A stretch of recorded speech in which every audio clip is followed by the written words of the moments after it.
Iltimos, o'tkiz boring. Marhamat. Keyin kelsa. Biz ham kiraylik. Xo'sh. Tezroq yuringlar. Tezroq bo'linglar, bizga ham navbat kelsin. Navbatdagisi. Birinchi qator ikkinchi joyga marhamat qiling. Rahmat. Birinchi qator birinchi joy sizga muntazir. Rahmat. Marhamat.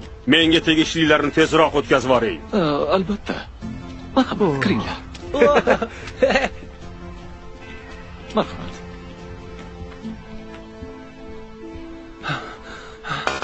To'xtang. Sizga kirish mumkin emas. Nega endi kirish mumkin emas? Negaki siz ro'yxatda yo'qsiz. Odam o'zini uyiga ham ro'yxat bilan kiradimi? Tushunmadim. Bu meni uyim. Men o'z uyimga kirmoqchiman. Ichkarida meni do'stim kutyapti. Biz uyni hamma keraksiz narsalardan tozalashimiz kerak. Keyin oilamni ham qaytarishim kerak. Qoching, yo'limni to'smang. Afsusdaman.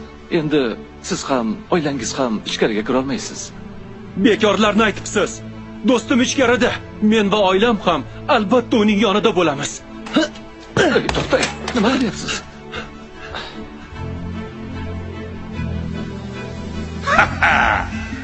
Va nihoyat biz ko'p sonli jamoamiz bilan o'z maqsadimizga erishdik. Bu uy endi bizniki.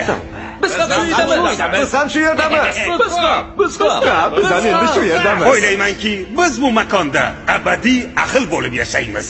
Yolg'on! Bu yer bizning uyimiz. Uni hoziroq bo'shatib qo'yinglar. Yo'qsa do'stim bilan barchangizni bu yerdan quvib chiqaramiz. Uni do'stini oldiga kuzatib qo'yinglar. Qani yo'qolib yerda. Mana seni do'sting. Seni ogohlantirgandim.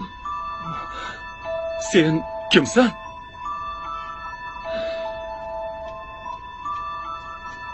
Yo'q, kerak emas. Endi men ham uysizman. Nega ularni ichkariga kiritding?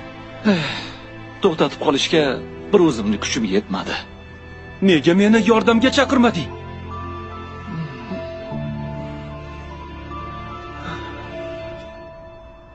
Menga yordam ber.